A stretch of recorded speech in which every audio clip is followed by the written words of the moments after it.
Anak, lakas mong kumain pero ang hirap mong utusan.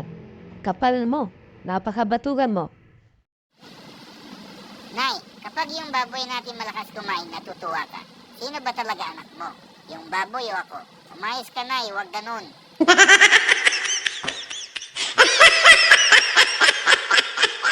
Pedro. Sir, kumusta po ang grades ko? Teacher. Aba iho, kasing ganda ng buhok ng jowa mo. Pedro. Talaga po? Wow naman. Teacher. Oh, parang bagong rebond. Bagsak na bagsak.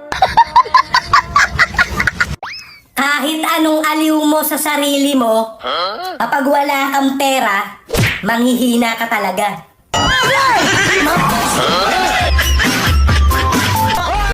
Pinagtagpo sa TikTok, pero di pinagsama.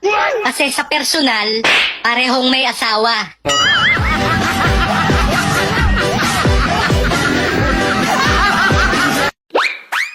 Dati, plano kong mag-ipon. Ngayon, naipon na yung plano ko.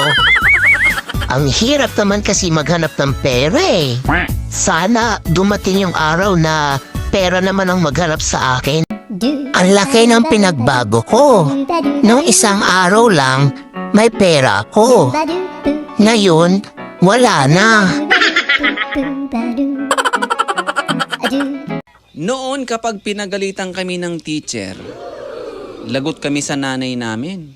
Pero ngayon iba na. No. Lagot si teacher kay mama. Si teacher at Pedro. Teacher.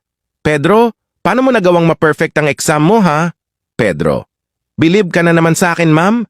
Mata ko palang ginamit ko dyan ha? Paano pa kaya kang pati utak ko na?